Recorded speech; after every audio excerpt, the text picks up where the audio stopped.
Alrighty, cherubs. So today we're going to be talking about kind of the middle part of the medieval period, and that's the Romanesque. So if you check out the dates, the Romanesque is going from about 1,000 to about 1,200. So about this period of 200-ish years. Now again, when we're talking the medieval era, like the ancient world, generally dates are not hard and fast. Okay, they kind of gradually morph into this time period.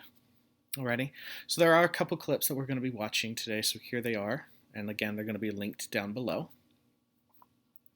Don't forget to take the quiz on the next page here in Canvas. You want to identify the early medieval pieces from last time. And today we're going to be talking about two pieces. We have a church and we have a tapestry or an embroidery, right? Now, these pieces, there's, again, of course, a lot of setup. So let's get into it. Because we're talking now a fully fledged medieval Christian church, there are going to be more parts to the church that we need to know.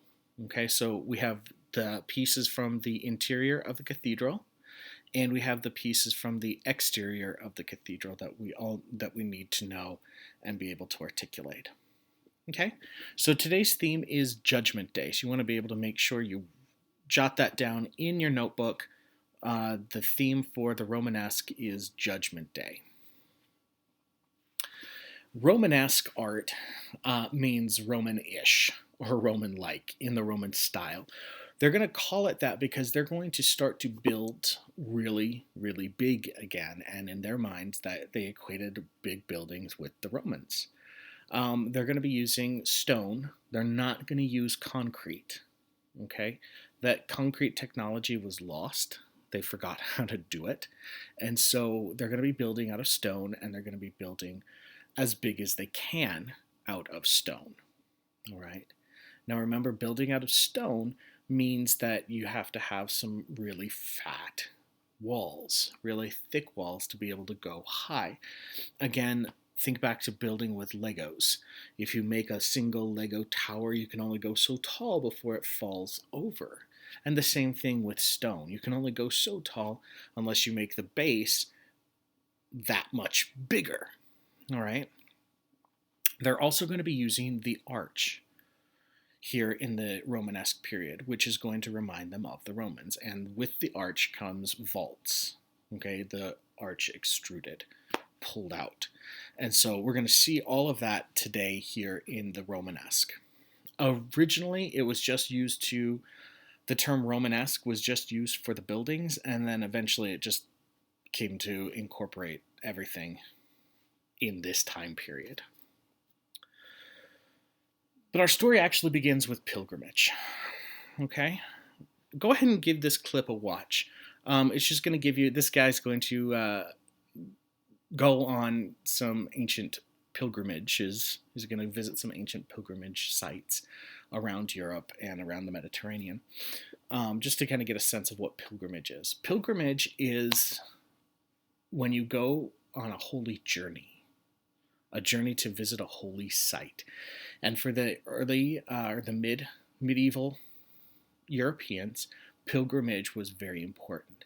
You're going to find redemption for your sins. You're going to find forgiveness. You're going to find enlightenment.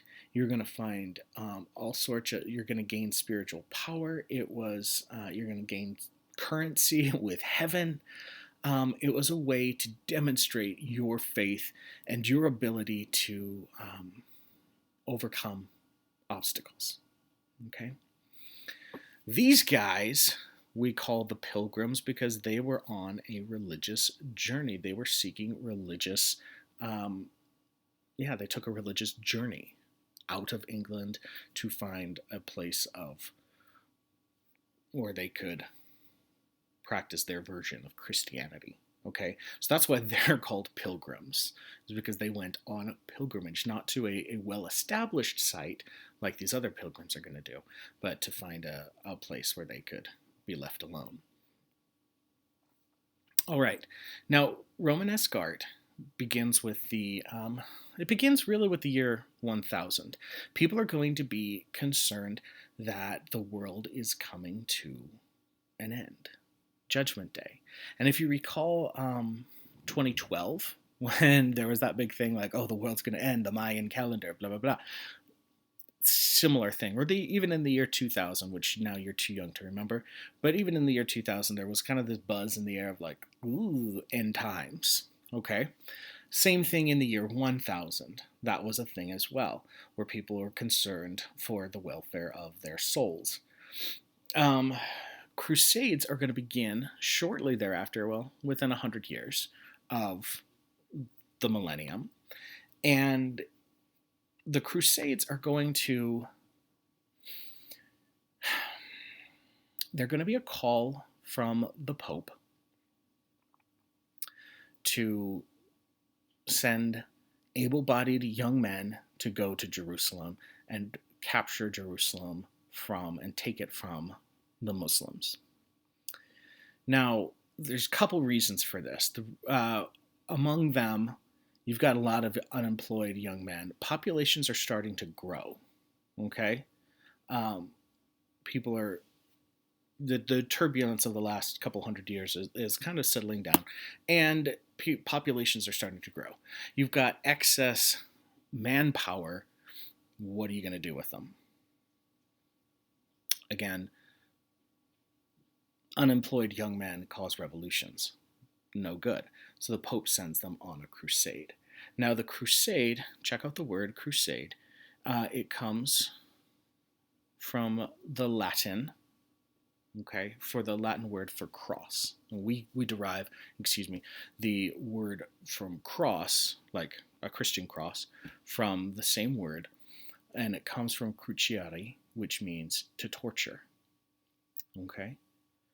Crucifixion was the worst form of torture that a human could inflict, that the Romans could inflict on another human being. And so their word to torture becomes used the basis of cross, and the Crusades are based off of that because they are carrying the symbol of the cross of Jesus, okay, to recapture the Holy Land. And if you think back to Harry Potter, the 3 unforgivable curses, we've got the, I can't even think of them, the death, the mind control one, and then the torture curse, which is called crucio, okay, to torture, all right. But the Crusades are carrying the symbol of the cross, and they're going to go into Jerusalem, to go into the Middle East, and fight the Muslims there. They're going to come back, and they're going to be bringing a whole bunch of stuff with them. They're going to be bringing back souvenirs. And those souvenirs, they're going to believe and they're going to name as holy relics. These are pieces of that things that belonged to holy people. Okay? Either body parts, either bones or swatches of hair, or things that were involved with holy people, cups, clothes, pieces of the cross of Jesus, pieces of the crown of thorns, etc. Okay, and so they're going to be bringing back these holy relics with them to Europe. And they're going to place them in churches. And they're going to want people to see these relics. And people are going to want to see these relics. Most people aren't being able to travel all the way to Jerusalem. So they want to get as close to a piece of somebody special as they absolutely can. So you're going to start to go on pilgrimages to these churches that are set up around Europe so you can see these little bits and pieces of these holy fragments from these holy people. Okay? Are they real? That's for you to decide. Okay? I always get that question every year. Is it a real piece of the cross? Is it a real bone of Saint so-and-so? That's for you to decide. Okay?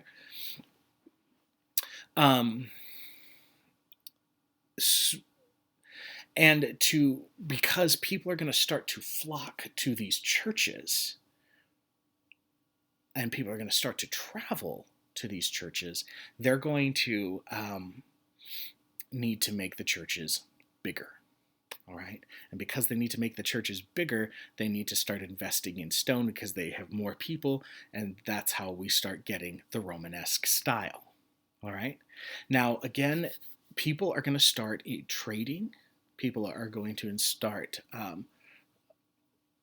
traveling.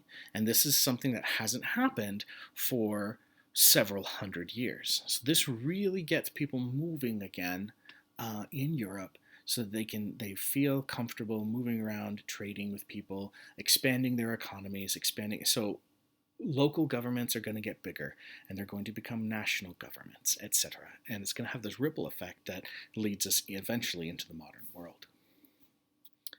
All right, so if you can see here, if you can see here, then we've got these pilgrimage routes across France, across Europe. They're going to have them in England, and they're going to lead all the way. And the place that you want to go is down here at the edge of Spain, Santiago de Compostela. And this place is going to be the burial place of St. James, the brother of Jesus. Okay, so you're going to want to get to go there. That's your ultimate spot. I mean, really, if you can get to Jerusalem, then awesome. But for most people, that was not possible. So you get to Santiago de Compostela, where you can go to the burial spot of St. James. Okay?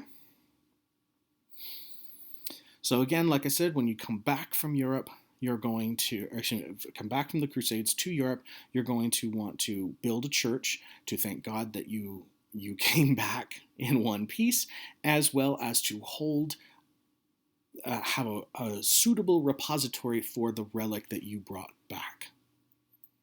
All right? So the Romanesque church is going to be bigger because it's got to accommodate a lot of people. They're going to have heavy, thick stone walls. So again, that concrete technology, we lost that, so we're going to be building out of stone.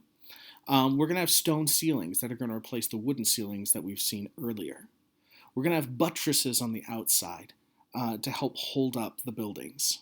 All right? We're going to have rounded Roman arches and groin and barrel vaults. We're going to see these buildings, again, they're going to be built to accommodate the pilgrim. So here is a classic Romanesque church. Now you can see it's a basilica form. It's an axial form, just like Santa Sabina, with the apse down at the one end. Okay, but now we've got this piece here. All right. So the format is generally the same. It's changed just a little bit, and we're going to talk about those changes. So up at the front, these are towers. Okay, generally now a church is going to be facing the orientation of the building. The apse is going to be on the eastern side. It's going to point east to the place of Jesus. When you walk into a church, you're going to be facing east. And that's because that's where Jesus is coming from. Okay, so on the west end of the building, we're going to have these towers built up. And we'll see an example of what that looks like here in a second. We're going to have these towers built up. That's called the westwork. All right? And within the westwork here, again, the narthex. Here's the foyer. Again, by now it's been enclosed, and everyone's a Christian, so it doesn't really matter. Everyone could go in. And the narthex, the foyer, is contained within the westwork. We've got the nave, the main aisle. Now, in Santa Sabina, the nave, like I said, was for men to stand and worship, and the ladies were in the side aisles. At this point, I mean, we're, 400, 500, 600 years later. That's changed. Men and women worship together. The nave is going to be the main worship space. Now, the side aisles are going to serve a different functions. We got our side aisles over here. This crossing part is called the transept. They add this bar to make it look like a Christian cross, and they do that on purpose. So that's called the transept, and where the transept and the nave meet, that's called the crossing. All right? Here's the apse, this whole roundy round part at the back sits behind the crossing and the transept.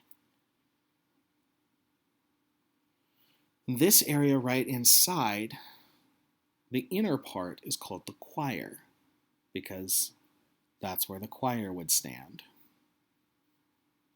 Right? Now, what's going to happen is you're going to have, again, these relics and different chapels within a cathedral dedicated to different saints. Mass is going to be happening at any given time. All right? So if you show up and Mass is happening, they don't want you to disturb Mass by walking in and saying, hey, where are those relics? Okay? So what they're going to do, this is where the side aisle comes in now. You're going to walk in on the right-hand side, and you're going to stay in the side aisle. The side aisle is going to now encompass the whole church, and it's going to be called the ambulatory.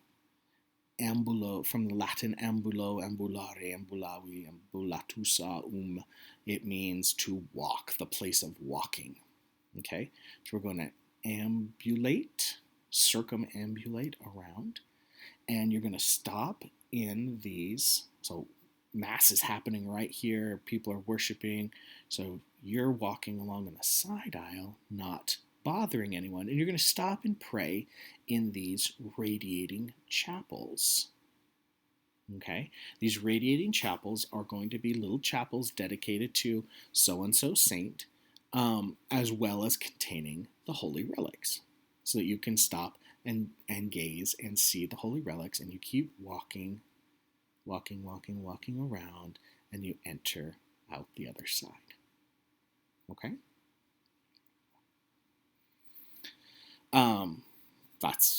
That's how the Romanesque cathedral works. Now these sections in between in the side aisles here, these are going to be called bays, B-A-Y. So again, these are columns, little dots here, these are columns, and the space in between the columns as you go down the nave, they're called bays. This is a bay on the inside. Okay, so here's the side aisle. I'm looking in the nave, all right? Inside the nave, looking into the side aisle. Here are the columns. Got my clerestory windows. And this middle part, that's called a gallery, and you can walk up there. Okay? On the outside, this is what it looks like. So again, there's not a ton of windows because we can't put a lot of windows in because the walls have to be, and they're not very big, and they're not stained glass. Stained glass hasn't happened yet. That's not a thing yet. Okay, so they're just really kind of small because we don't really have the technology to make big windows. That hasn't been invented yet. Here are buttresses to help hold up the walls, and this is a slanted roof that angles out to contain the side aisles and the gallery. Okay, here's a cutaway. So here's the nave. In between the columns, that's the bay. The westwork are the towers. Above the crossing, here's the transept. Here's the apse. Above the crossing, where the transept and the nave meet, there's usually going to be a tower. Okay. Side aisle. Radiating chapel off to the sides. The apse. The altar. The crossing. Follow it around. Okay. Again, here's the gallery, here's the nave, here's the side aisles, here's the clerestory. Now we're going to start to see, here in this drawing they have a timber roof. We're going to start to see roofs that are going to be made out of stone. And that's where we get the vaults. Generally they're going to be just barrel vaults. So it's just going to be an arch that's been pulled out. Now again, when you take an a barrel vault and you cross it with another barrel vault, that is a groin vault. Okay? And you're going to be getting groin vaults usually down here in the side aisles. All right? So this will be a barrel vault usually, and groin vaults are going to be right here because you've got an arch, a barrel vault that goes down the length of the aisle, but then you have, because of the bays, you're going to have crossing. So they're going to be groin vaults. Okay. Now, rib vaults are something special, and that's really going to happen at the tail end of the the Romanesque period and the beginning of the Gothic. And so we'll get to rib vaults here in a minute. We'll get to them next time. But just for today, know the barrel vault and know the groin vault. So here's what a barrel vault looks like. It's the simplest type of vaulted roof. Okay, it's just a single arch that's been spread out. Now, this is heavy. It's a heavy ceiling. And so you can see how narrow it is as well. It can't be super wide. It can't be this giant wide nave because that we don't have enough strength. It doesn't have enough strength to support itself if it's stretched out too far. And here's a going down. This is a side aisle. So you can see how they're doing that. All right.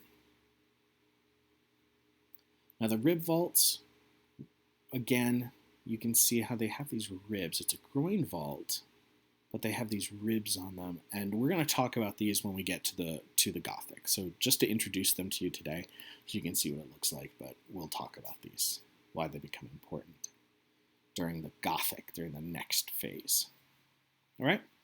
So our first piece is this church, and it's called the Church of Sainte Foy. Sainte Foy, or Saint Faith, was a young girl who had been, during the Roman era, she had refused to worship the pagan gods, and so they killed her because she was a Christian. They took her body and built a little statue to hold it. And that statue is richly decorated, okay? And it is, it's made out of gold and precious stones. Okay, so that the Church of Sainte Foy holds this statue, and the statue, the holy relic, or the box that holds a holy relic, is called a reliquary. Okay, so the reliquary of Sainte Foy is housed in this church, and that's why this church was built, to house this box that holds the body of this saint, of this young girl who opposed the Romans. Now you can see that it has this, here's the transept, here's the nave, the tower stands over the crossing, here's the westwork, looks like a little fortress. Okay, these little ridges are the buttresses to help hold up the building, to help hold up the walls. You can see buttresses down the sides. You can see the little Roman rounded arches. Again, the windows are small as you move around the building. Okay, and here is the front of the church. Here's the westwork again, and here you can see the ambulatory. You can see the apse and the radiating chapels, and again, these would have held, just be dedicated to different saints and hold relics in them, and where you exit out. Now you always walk in on this door, and you exit over here. And we'll talk about the reason for that. So again, it's supposed to look like a fortress, because God is a fortress. He protects you. Now this piece above the door, we're going to get to that here in just a second, and that's very special. Okay, so the church is cruciform. It's an axial plan, and it was built to hold pilgrims. And pilgrims would come on their way to Santiago de Compostela. You would stop and visit this church. Okay, this is one of the churches you'd stop and visit before you got to the real big place. But this is a kind of a smaller church. And again, it was part of a monastery where monks lived and prayed and worked. It's got a big old barrel vault down the nave. The walls are heavy. They're thick. The light is, this particular church does not have a clerestory, and we'll get to that in a second. Okay, one of the things that the AP wants you to see is the, let me zoom in here, or not, is the tympanum. Let me go back here. This is the tympanum. The tympanum is the rounded, rather than a pediment, which is a triangle, a tympanum is a rounded piece above the doorway. And you can see here the story that's being told is the story of the Last Judgment, because remember, that's on everyone's brain, like, the world's going to come to an end. So rather than showing anything else that they could have shown, they're going to show pictures of the Last Judgment. So you're coming to church to repent and prepare for the end of the world. Here in the center, you're seeing a picture of Jesus enthroned. All right. Now on his right, our left, but his right are the saved. And you can see how everyone here is orderly and calm. And look at that hierarchical scaling. Okay, look how they're doing that. And also look at the registers. Okay, so we've really reverted back to that earlier type of storytelling that we saw all the way back in the Mesopotamian time period. Okay, with the Egyptians and the Sumerians, all the way back in the ancient Near East. Hierarchical scaling, registers, yeah. So the bas-relief sculpture, so on Jesus' right are the saved. These are the people that are saved. The angels heralding the end of the world, angels holding up the cross, Jesus sitting on his throne. Now on his left, our right, are the souls of the damned. Okay, and you can see how chaotic and disorderly they are. And you've got here, this is the devil, okay? And he's torturing the souls of the damned. And here is the hell mouth, the entrance to hell, and the demons are feeding souls into the hell mouth. And this demon is looking over here at this guy who is saved, who's being entered into paradise, who's entering into the gates of heaven, and they're looking at each other like, oh. And just above them, you have an angel who's holding scales, just like Anubis. The scales, they're going to borrow from the Egyptians, the scales of judgment, and they're weighing souls. And the angel's holding, these scales, but the demon right here, this is a demon, and he's like pushing down. Oh, see, this soul's too heavy. He's got to come with me. But he's actually like putting his finger down on the scales to help weigh it down. So this, again, is a scene of the Last Judgment. We're going to take a look at some of these things here up closely. Okay, so the parts of this whole thing is called the portal, okay? Because you're entering a different dimension. You're entering a sacred space. So it really was like trans dimensional travel for their early or their medieval Christian minds. It was a portal to a different dimension. You're entering the kingdom of heaven. All right. So that's why the doorways of a cathedral are called a portal. Above the doorway, so here are the doors, you've got the archivolts. Right. You've got these layers of arches that lead in to, again, make it look like a portal. It's a portal. And then you've got the tympanum, the lintel. Now this post here in the middle between the two doors is called the trumeau. And out here, these columns that are holding up the archivolts, those are called jambs. Do you need to know those terms? Yes. So you've got the jambs, which are the columns, the engaged columns holding up the archivolts, which are these row of arches that overlap to help make this the portal. The tympanum is the semicircular shape that's going to be filled with sculpture, and in a Romanesque church, it's going to talk about the Last Judgment. And the trumeau is the post in between the two doors. Okay. So here's another example. We get different church, archivolts, tympanum. Oh, look, Matthew, Mark, Luke, and John surrounding Jesus. Lintel, trumeau, doors, jambs. Okay. Let's go ahead and jot down the notes.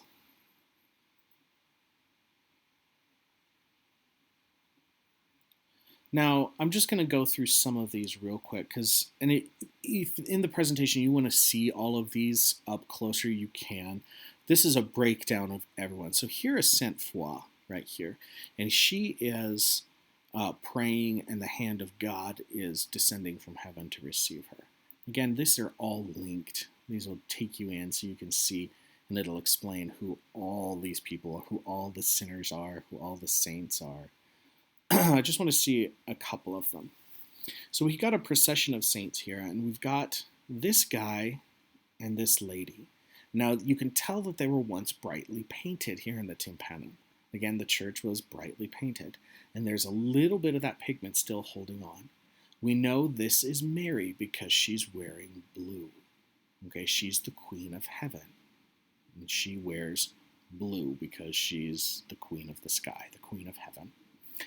So in bad cartoons, when you have a stereotypical French person, when something happens and they say, sacré bleu, okay, it's a curse. They're swearing. It's a curse. What they're saying is sacred blue. Sacred blue. They're talking about Mary. They're like, by the Virgin. Okay, it's a curse that they're doing. So sacré bleu, there we go, is a curse, and it's referring to the blue of Mary. All right. This guy standing next to her, we know that this is Peter because he has these keys. So Mary wears blue, Peter holds keys. Now, this is Jesus, and he's sitting on his throne, and he's sitting in this kind of oval. That oval is called a mandorla, and you need to know that term. A mandorla is a full body halo, okay? And it's kind of, again, oval shaped, or it's like this, it's a Pisces vesica. It's that fish shape that we talked about earlier. But it's a full body halo. So he's got his halo around his head, but then the mandorla is the full body halo. All right? And again, if you want to click through and find and see all of these, it's really cool. I recommend it. You don't need to know them. Now here's the next thing that AP wants you to see. This is the reliquary of Sainte Foy. Okay, so does it contain her body parts? Yes. Like her skeleton pieces? Yes. So it's meant to be the young girl enthroned and covered in gold and jewels. And her hands, it's hard to see from this view, but her hands are coming forward towards you, and they're actually holding these little tiny cups, and they're going to put flowers in them on festival days. All right? Rock crystal for the eyes so that they sparkle. She's wearing a crown. Again, heavily, heavily, heavily ornated. So here you can see different views from her. See, they can slide flowers into her on festival days. She is going to be kept behind glass. Now, and she does open up so you can see on special days the bones of this girl. Okay? Which seems really like macabre. Like it's really kind of gruesome, but it inspires faith. Okay, so that's the point.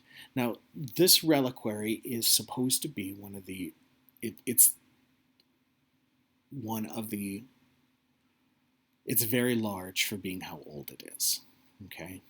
And that's why it's important. It's one of the largest early reliquaries. Now, generally, reliquaries are going to take the form of whatever they hold. So if it's like a finger bone or a hand bone, the reliquary box will be like in the form of a hand. Or if it's a foot bone, then it'll be in the form of a foot. We've got multiple pieces of her skeleton here, including her skull, so that's why it's going to be a full body. All right. Again, Now, here's the funny thing about the Reliquary of Sainte Foy, is that the monks who lived in this town actually stole it from the neighboring town because they wanted. So, okay, so pilgrims, when they come, right, they're going to spend money because they're going to come, they're going to stay not for just 30 seconds, they're going to spend the night, they're going to stay a couple days. And while they're there, they're spending money. They got to spend a place in an inn, they got to buy stuff, you want some souvenirs, take back to the grandkids, etc. And so to increase like revenue into their town, the monks stole this reliquary and brought it over to their town from the next town over and brought it over to theirs so that they can have a source of income into their town. And they never fought over it, like it never got taken back. So, and it's still here. So that is the Reliquary of Sainte Foy. Kind of funny. Okay. Now, Bernard is going to, Saint Bernard is going to say like, ooh, this is really kind of gross and kind of idly worship, so we shouldn't be doing this. But other people are going to be like, oh, it's fine. And so they keep going with it. All right. So that is the Church of Sainte Foy. Other churches are going to, other Romanesque pilgrimage churches are going to get much, much bigger. This is Saint-Sernin in Toulouse. You can see how massive this thing is. This is an enormous church. Look at these radiating chapels coming out the back. The transept, the apse, the crossing tower, the westwork. You see the buttresses down the side. Okay. It says double side aisles to accommodate lots of pilgrims. So look at these buttresses here to help hold up the walls. Barrel vault on the inside of Saint-Sernin. Look, they've added chairs. That's happened also. Now, this church is an Italian Romanesque church. Now, the Italians are going to organize their churches a little bit differently. Here in France, the bell towers are going to be incorporated into the church. In Italy, the bell towers are going to be off separate. And I show you this one, not because you need to know, but just because it's interesting. So we've got the baptistry, again, a separate building. That's what they're going to do in Italy. The baptistry is going to be different. The main part of the cathedral, and here is the bell tower. And if this looks familiar to you, then it should, because that bell tower is the Leaning Tower of Pisa. And it's part of the complex here of it's the bell tower of the Pisa Cathedral, which is Romanesque. Again, it was built on unstable ground, and so it tilted, and yes, it is held up now with giant metal cables, so it's not going to fall any more than it has already. But it looks, this is inside the Pisa Cathedral, it looks so much like Santa Sabina in my mind.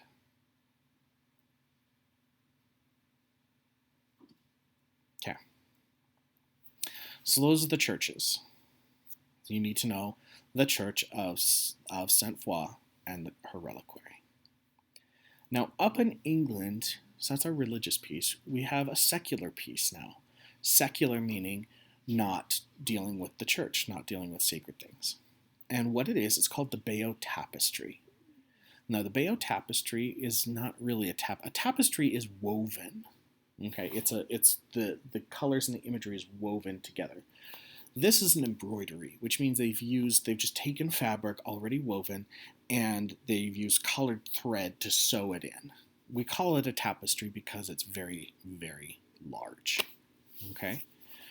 What it's telling us, the story that it's telling us, is the story of the conquest of William of Normandy of England. Okay, so there are video clips. I do want you to watch these. This one is telling the story of the tapestry set to Justin Timberlake's Sexy Back, so please go again and give this a watch. It's a lot of fun, and you'll never forget the date that it happened. So it happened in 1066, the Battle of Hastings, where it's this massively long embroidery. It was commissioned by the bishop, Odo, the half-brother of William the Conqueror. So it tells the story of how William comes across from France and conquers England. He defeats Harold in battle, and why he does it and how he does it. Okay? Because this happened, this tapestry was made within that lifetime, within that just a few years after the conquest, is considered to be a pretty accurate historical document. So it's very, very important. Now, how it was originally meant to be displayed is uncertain. By 1077, 11 years after the conquest, it's already hung in the Bayeux Cathedral. Okay, and so it's this very long, one single piece of fabric, and you walk along and look at the whole thing, and so it looks very much like the Column of Trajan if the Column of Trajan were spread out. Okay, so it's a very, very long narrative. So you can see here, it's not very tall, but it's very long. That's all spread out here in the Bayeux Cathedral. Okay. And it tells the story in Latin, and it has fantastical creatures above and the registers above and below, and in the middle section, again, it has the main story, and it tells William with Harold, and it tells the story in Latin of William's conquest of Britain. Okay, and this is Harold, the guy who tries to be king. He crowns himself king, and William's like, no, you owe fealty to me. And so he comes and attacks, and Harold takes an arrow to the eye. So that's what's happening here. So you can see on these images that you can see the Byzantine influence. You can see that they are flattened, that they're floating, that they're really, really abstracted. This isn't full of gold, but they're flat, they're frozen, they're frontal, they're all that Byzantine influence. Okay, it doesn't look natural. It doesn't look real, and that's really, the point. Okay, so the scenes that they want you to know are this cavalry charge, these horses attacking, as well as this banquet scene with William. Okay.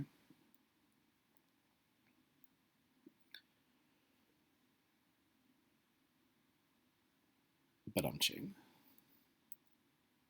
Okay. And here's an animated clip that'll show you it animates the Bayeux Tapestry, so go ahead and give that a watch as well. All right.